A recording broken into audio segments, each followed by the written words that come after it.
Una situación de conflicto social, por cierto, que se vive en Brasil. Vamos a hablar con Patricio de la Barrera, que está allí en Brasil. Un gusto, un placer. Marina y Ezequiel, te saludamos. Patricio, gracias por estar.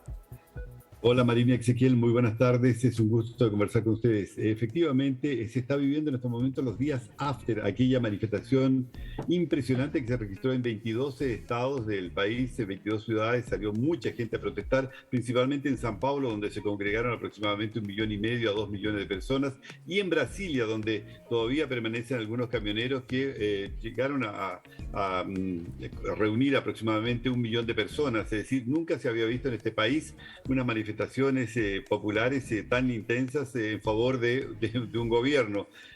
Curiosamente, 2 días después de que los dos discursos de Jair Bolsonaro, que crearon un serio conflicto con los otros poderes, con el poder legislativo y también con el poder judicial, él atacó muy fuertemente a 2 miembros del Supremo Tribunal Federal, y eso, claro, le costó casi la salida, es decir, ya hubo un principio de entendimiento con la oposición entera para que Jair Bolsonaro sea acusado del crimen de responsabilidad y puedan solicitar el impeachment. Hay 160 pedidos de impeachment ya en la Cámara Baja. Artur Lira dijo que no había ninguno tuviese la sustancia suficiente como para poder pedir o darle secuencia al impeachment.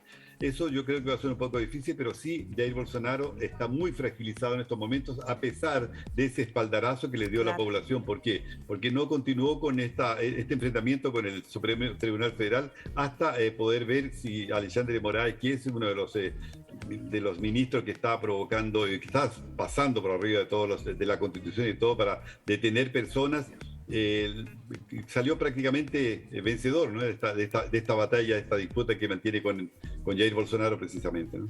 Patricio, también de alguna manera desde lo discursivo, Bolsonaro en las últimas horas como que le bajó un tono, ¿no?, a este enfrentamiento con el poder judicial y con el poder legislativo. Le bajó más que un tono, yo creo que le bajó unos 10 tonos, porque él incluso hizo un mea culpa, pidió disculpas incluso a Alexandre de Moraes, exaltó la figura del ministro del Supremo Tribunal Federal, cuando todos saben que es un hombre que está actuando, o por lo menos actuando en causa propia, está prendiendo a periodistas, diputados, presidente de partido, incluso hasta un extranjero sufrió en las manos de él, que fue un ex apoyador o un ex comunicador de Donald Trump, que estuvo en Brasil, también fue retenido durante 4 horas en forma arbitraria, y todo esto se viene produciendo, y esto fue lo que indignó al pueblo, que lo obligó a salir a las calles en esta protesta masiva.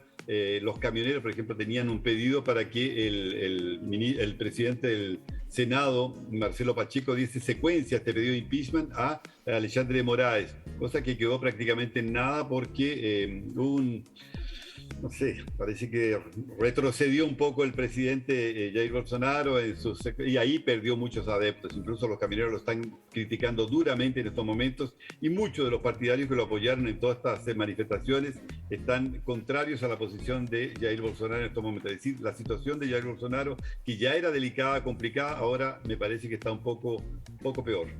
¿Que lo están acusando, perdón, Ezequiel, de tibio de alguna manera? Exactamente, lo están acusando de tibio. Aquí se usa la palabra frouxo cuando eres muy débil. Lamentablemente es así la situación. Y ahora, ¿qué es lo que ocurre? La oposición se ha fortalecido, incluso el PSDB, que era un partido que todavía no había tomado ninguna decisión contraria al presidente, estaba más o menos ahí en el medio. Ya ahora decide colocarse al lado de la oposición. Fernando Henrique Cardoso, expresidente, y también el gobernador del estado de São Paulo se colocan en franca oposición al gobierno de Jair Bolsonaro, fortaleciendo un poco más a esta oposición que le hace el Partido de los Trabajadores, el PSOL y toda la gente que se sitúa de centro hacia la izquierda, ¿no?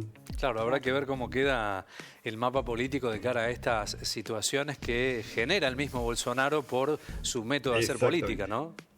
Exacto. Yo creo que es un presidente que lamentablemente habla, dice las cosas en el calor de no sé, de esta emoción, de sentirse tan apoyado por tanta gente, y bueno, después se arrepiente un poco de lo fuerte que se manifestó, pero no sus partidarios. Sus partidarios continúan en esta misma línea y seguramente van a criticar duramente en las próximas horas aún más al presidente, que pidió para que los camioneros despejasen las calles y las principales arterias de 14 estados que ellos ya se habían posicionado para pedir la salida justamente de Alexandre de Moraes. Ahora, viene un líder camionero que estaba refugiado en México, lo van a deportar seguramente, debe llegar en los próximos días, y eso va a crear un problema un poco mayor tanto para Jair Bolsonaro como para los líderes de los sindicatos de los camioneros que estuvieron presentes durante todos estos días ahí en Brasilia, ¿no? Patricio, ¿se observaron consignas antidemocráticas? Porque la verdad es que el discurso del presidente Jair Bolsonaro sí lo fue. Cuando él dijo que solamente Dios lo iba a sacar del cargo, de alguna manera estaba desconociendo el proceso electoral que se tiene que poner en marcha el año que viene y que es condición fundamental para una democracia.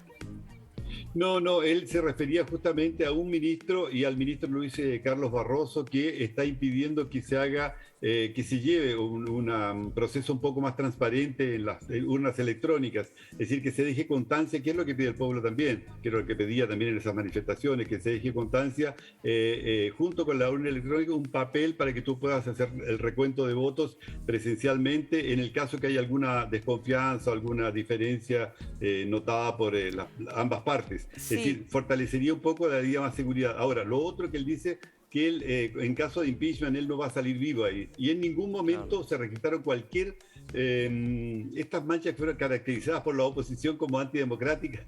En ningún momento yo estuve presente, grabé, filmé, entrevisté a gente. En ningún momento hubo cualquier tipo de manifestación antidemocrática. Ahora, lógicamente que hay algunos pequeños grupos que piden la intervención militar, que lógicamente esos han estado durante mucho largo tiempo acá, en la época de Lula da Silva, ahora siempre han estado presentes. Y de otro lado, del lado de la izquierda, también hay grupos un poco más radicales que piden incluso también una intervención para sacar a Jair Bolsonaro y poder hacer un nuevo proceso electoral anticipado al 2022. Es decir, son cosas que no van a prosperar en este país que es tan conservador. Patricio, pero ese sistema electoral que ahora cuestiona Bolsonaro, ¿no es el mismo que lo llevó al poder en su momento? Porque visto desde acá da la impresión de que todo está más relacionado con lo que dicen las encuestas, que lo están posicionando mejor a Lula da Silva, porque en su momento no se cuestionó este sistema electoral. ¿Por qué ahora cree que puede ser fraudulento un resultado si se usa el mismo? Claro, hace 25 años que se utiliza la urna electrónica acá en Brasil, no se ha modificado. Y es sujeto, según han demostrado, que es sujeto a intervenciones por parte de los hackers para modificar un poco el resultado. Después hay sospechas de lo que ocurrió en las elecciones pasadas, cuando, según Jair Bolsonaro, según la posición de él podría haber vencido en primera vuelta, es decir, no hubiese sido necesaria una segunda vuelta con Fernando Haddad. Esas son cosas que todavía quedan permanentes, no se ha aclarado nada, tampoco la victoria que tuvo Dilma Rousseff sobre Geraldo Alckmin y después en la elección posterior. Es decir, son cosas que todavía permanecen dando vuelta. Entonces, por eso es que todo el pueblo está pidiendo que se haga algo junto con la urna electrónica, que deje una constancia en un papel que después pueda ser auditable para evitar justamente este tipo de diferencias. Ahora, yo creo que las encuestas merecen algunas dudas, porque hay una encuesta que aparece en Google, que ustedes incluso pueden entrar, en la cual el ciudadano se identifica y vota. Es decir, no es una encuesta dirigida o a un determinado sector. Porque si hacías una encuesta ayer, por ejemplo, el martes en la Avenida Paulista, seguramente Bolsonaro iba a tener el 70-80% de las intenciones de voto. Si tú lo haces ahí en Google, vas a dar cuenta que la diferencia es muy, muy grande entre lo que dice Datafolia y lo que dicen otras agencias que hacen este tipo de pesquisa o de investigación. Yo creo que la situación está muy, muy polarizada acá en Brasil, y en estos momentos, si hay una elección mañana, por ejemplo, yo creo que habría una segunda vuelta entre Lula da Silva o cualquier candidato que aglutine a la izquierda, Ciro Gómez, con Jair Bolsonaro, si es que se presenta o puede presentarse a candidato. Yo creo que la idea de la oposición es inhabilitarlo para las próximas elecciones, y eso está muy claro. Lo mismo también la situación quiere inhabilitar a Lula da Silva, es decir, están buscando para que los procesos que él tiene sean juzgados de la forma más rápida, porque solamente fueron anulados, no fueron cancelados ni fue declarado inocente. Entonces, yo creo que las dos partes están en estos momentos muy preocupadas con descalificar a ambos candidatos y que surja una tercera vía, que también sería interesantísimo. Sergio Moro, por ejemplo, o algún otro candidato que pueda aglutinar. Eduardo Leite, que es el actual gobernador de Río Grande do Sul. Pero eso va a depender de las previas de cada partido, ¿no? Claro, estas grietas que tan mal le hacen a países como Brasil, como Argentina, ¿no? Deben aparecer terceros candidatos, indudablemente son necesarios. Se está haciendo una mirada a mediano plazo, indudablemente en lo político debe haber mucho conflicto, mucha duda en el habitante de Brasil. Patricio, los cortes, ¿cómo han quedado los cortes de ruta? ¿Tiende a estabilizarse esa situación? Sí, hoy quedaban solamente 3 estados, 3 ciudades importantes, San Paulo, Santa Catarina y Río Grande do Sul, con algunos cortes, pero ya fueron disminuyendo, ya está prácticamente restablecido el tráfico, el tránsito de camiones, de vehículos pesados, vehículos de carga, que estaban imposibilitados de andar por causa de esta manifestación de los camioneros. Yo creo que ya está volviendo en estos momentos estaba viendo la CNN y ya estaban prácticamente desactivados todos los movimientos de impedir el tránsito normal en estas ciudades. De manera que yo creo que mañana ya tendremos un proceso normal del tránsito. Afecta mucho a la economía, según decían todos, no tanto la oposición como la situación. La economía, el desabastecimiento, genera inflación y el país no está en condiciones de soportar cualquiera de esas cosas. La situación aquí que estamos viviendo es bastante complicada y yo creo que en la medida que vaya aumentando este periodo de pandemia se va a agudizar más el problema económico, ¿no? Seguro. Y en las calles, Patricio, ¿cuál es la situación? Digo, ¿ya se ha restablecido la normalidad? ¿Están otra vez en paz? ¿Cómo es el escenario a esta hora?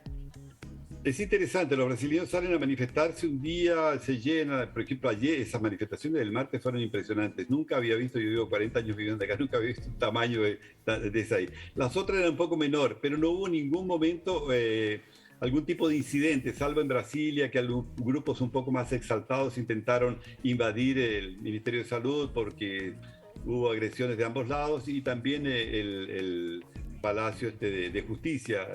Hubo un refuerzo policial, la policía actuó con un poco de vehemencia con estos gases de efectos morales y también con gas de pimienta y eso calmó. Y hoy, por ejemplo, salí en la Avenida Paulista, está absolutamente tranquilo, no hay absolutamente nada que haya demostrado que hubo una manifestación de ese tamaño y la gente continúa su vida normalmente, mejor así, en la locomoción colectiva, en todos los lugares. Hay mucha preocupación, sí, Marina, con respecto a estas nuevas cepas, a estas nuevas variantes que están surgiendo y que han reavivado un poco los casos de contagio, no así los de muerte que han bajado bastante, ¿no?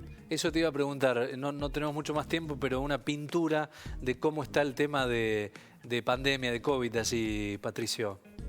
Sí, ha disminuido bastante el número de víctimas fatales, está en torno de 200 a 300 personas por día en todo el país. Se ha incrementado mucho la vacunación y eso yo creo que ha sido importante para que la gente no tenga que recurrir a los centros asistenciales. Es decir, todavía hay contagio, están en 20 millones y medio de personas contagiadas, pero no se observa esta carrera, la corrida a los hospitales, a los centros asistenciales. De manera que en ese aspecto yo creo que está un poco más controlada. Brasil ya tiene aproximadamente en San Paulo el 98% de las personas ya vacunadas en primera y segunda dosis y ahora se está aplicando una tercera que comenzó el día 6 de septiembre. En general en Brasil ya son casi 200 millones de vacunas distribuidas en todo el país y hay más 12 millones de vacunas que fueron retenidas por un periodo. Seguramente ahora van a volver a colocarlas porque había alguna sospecha en cuanto a la procedencia. Pero Brasil está en ese aspecto de las vacunas, está bastante bien. Ahora, en otros aspectos, claro, no está muy bien. El aspecto social, el aspecto económico, como te decía, ha crecido mucho el desempleo. Hay mucha gente en las calles sin tener donde vivir. Eso ha aumentado también bastante. Qué lamentable, qué lamentable. Sí, costos realmente. Altísimos, indudablemente. Gracias, Patricio, por el tiempo. Muy amable. No, por favor, Ezequiel, que esté muy bien. Marina, muy buenas tardes. Hasta cualquier momento.